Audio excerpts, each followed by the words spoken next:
बंधुओं, क्या रामचरितमानस को भारत का राष्ट्रीय ग्रंथ घोषित कर देना चाहिए? आज मैं इसी विषय पर संक्षिप्त रूप में अपने विचार व्यक्त करूंगा। पिछले दिनों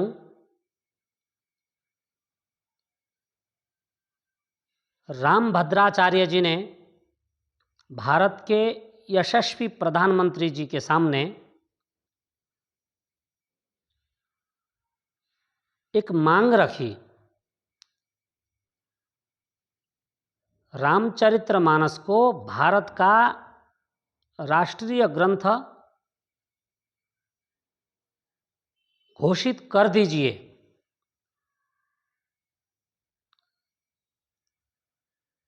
बंधुओं, यदि रामभद्राचार्य जी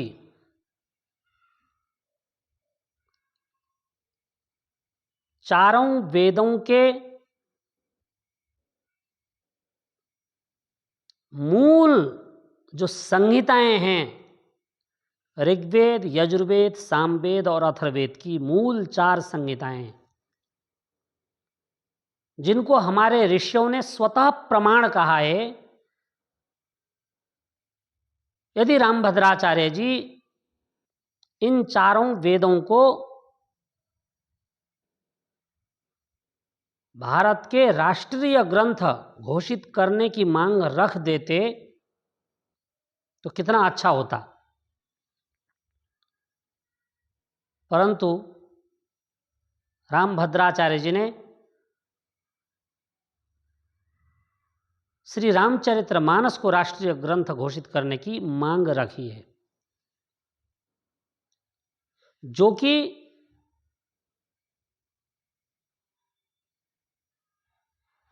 हजारों वर्षों से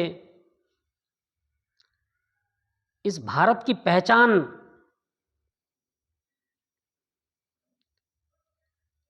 और इस पहचान के जो मूल स्रोत हैं, उन पर किसी का ध्यान नहीं जाता और इन वेदों को राष्ट्रीय ग्रंथ घोषित करने की मांग आज तक किसी ने नहीं की है।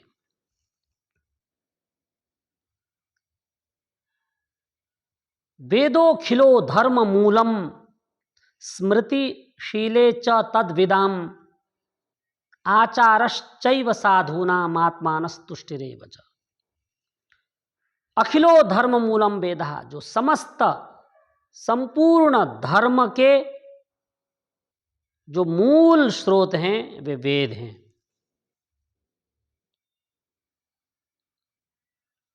उसके बाद विद्वानों के द्वारा रचे गए और वेदानुकूल मनुस्मृति आदि जो स्मृति ग्रंथ हैं,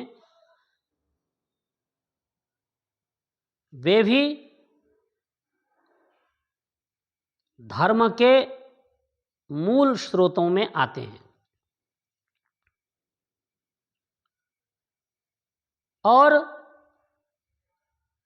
साधूनाम आचारः, जिन विद्वानों ने तपस्या करके अपने आचार विचार को शुद्ध और पवित्र बनाया है, ऐसे श्रेष्ठ महान आत्माओं का जो सत्याचरण है, उसको भी धर्म का मूल स्रोत कहा गया है।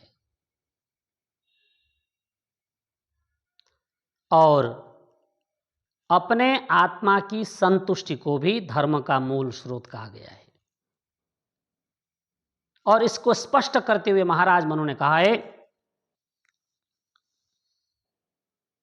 वेद स्मृति सदाचार स्वस्य च प्रियमात्मनः एतच्चतुर्विधं प्राहु साक्षात धर्मस्य लक्षणम। साक्षात धर्म के जो लक्षण हैं, इनका वर्णन निम्न श्लोक में है। सबसे पहला है वेदः, वेद, ऋग्वेद, यजुर्वेद, सामवेद और अथर्ववेद, जो ज्ञान कांड, कर्म कांड और उपासना कांड और विज्ञान कांड से युक्त हैं, और जिसमें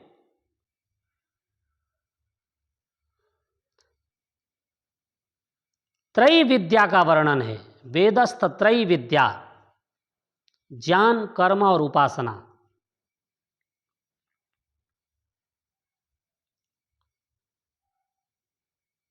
और साथ में श्रुति से अभिप्राय सिर्फ वेद से है। स्मृतियों को श्रुति की कोटि से भिन्न रखा गया है।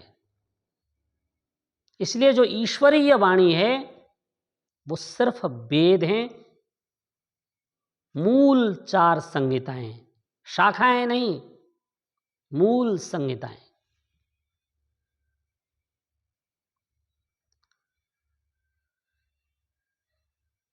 वेदः, वेद, स्मृति, जो वेदानुकूल स्मृतियां हैं, इनके अध्ययन से हम अपने आचार विचार को शुद्ध और पवित्र बना सकते हैं। यदि किसी को स्मृति का ज्ञान है तो समझ लें कि वो धर्म के रहस्यों को जानता है। वह व्यक्ति सभ्य बन सकता है। स्मृति के ज्ञान के बिना व्यक्ति सभ्य नहीं बन सकता।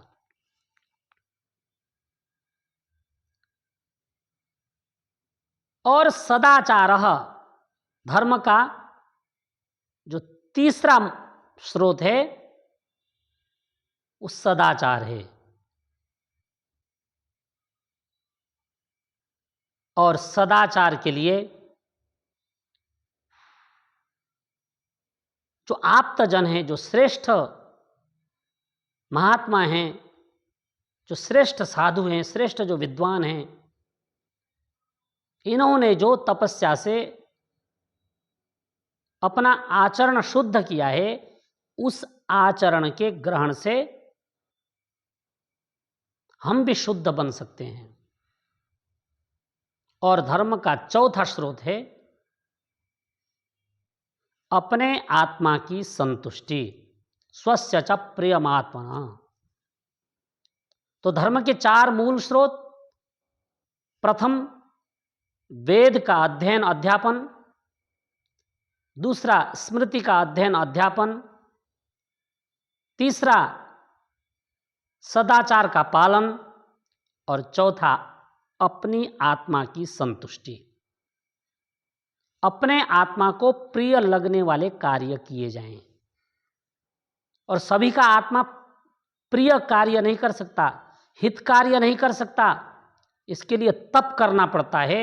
यदि सभी का आत्मा प्रिय कार्य कर सकता तो आज जो समाज में अत्याचार दिखाई दे रहा है, जो समाज में लोग जो त्राहिमाम त्राहिमाम कर रहे हैं, समाज के जो लोग दुखी हैं, समाज में जो मनुष्य को देखते ही जो भय पैदा हो रहा है, ये भय नहीं होता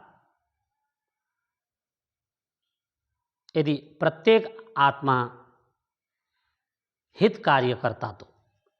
इसलिए अपने आत्मा के हित कार्य के लिए भी वेद की प्रेरणा बहुत आवश्यक है। इसलिए जो धर्म के साक्षात लक्षण हैं, ये 4 हैं। यदि इनको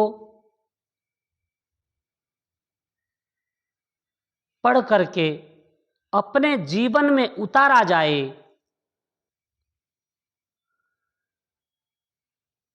तो मनुष्य यतो अभ्युदय निश्रेयस सिद्धिस्सा धर्म, इस लोक में तो सुख प्राप्त करेगा ही करेगा, परंतु उस अनंत की यात्रा में जब शरीर छोड़ देगा तब वहां पर भी मोक्ष सुख प्राप्त करेगा। इसलिए बंधुओं, मैं निवेदन कर रहा था कि ऐसे हमारे जो धरोहर हैं चार वेद, ईश्वरीय वाणी, साक्षात ईश्वर के द्वारा रचे हुए जो वेद हैं, अब तक उन महान तपस्वियों ने, हजारों हजारों वेद पाठियों ने इस वेद को अब तक सुरक्षित रखा है और सनातन धर्म को पूरे विश्व में यदि सम्मान की दृष्टि से देखा जाता है तो इसके मूल में वेद हैं। वेदेतर संप्रदायों की समाज में मान्यता नहीं है। अन्य ग्रंथ मनुष्यों के रचे हुए हैं। इसलिए सनातनम एनमाहु ऋतादस्यात् पुनर्नवः, ये जो सनातन धर्म है, ये धर्म तभी तक जीवित है जब तक वेद सुरक्षित हैं। इसलिए नास्तिकों ने, विधर्मियों ने सबसे ज्यादा आक्षेप हमारे वेद पर किए हैं। वेदों को गडरियों के गीत कहकर वेदों की निंदा की गई। परंतु इस धरती पर ऐसे ऋषि प्रकट हुए जिन्होंने वेदार्थ के सत्य स्वरूप को मनुष्यों के सामने प्रकट किया, ग्रंथ लिखे और उन ग्रंथों को पढ़कर हम कह सकते हैं कि हमारे धर्म ग्रंथ वेद हैं, वेद हैं, वेद हैं। बहुत विदेशियों ने प्रलोभन भी दिए कि आप ये कह दीजिए कि वेद भी हमारे धर्म ग्रंथ हैं, भी लगा दीजिए। परंतु हमारे ऋषिवर महर्षि स्वामी दयानंद सरस्वती, जो वेदों के उद्धार करता हुए हैं, उन्होंने कहा वेद भी हमारे धर्म ग्रंथ हैं, यह भी मैं कदापि नहीं लगाऊंगा, अपितु वेद ही हमारे धर्म ग्रंथ हैं। इस बात की सर्वप्रथम इस धरती पर किसी ने घोषणा की है तो वे महर्षि स्वामी दयानंद सरस्वती हैं,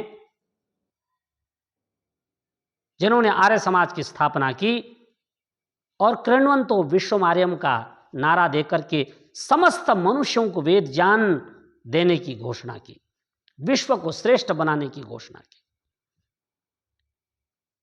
इसलिए हम अपने उन समस्त ब्रह्मा से लेकर के जैमिनी और महर्षि दयानंद सरस्वती पर्यंत जितने भी आगंतुक ऋषि हुए हैं, उन सब के ऋणी हैं। उन्होंने हमको वेद दिए, वेद का ज्ञान दिया।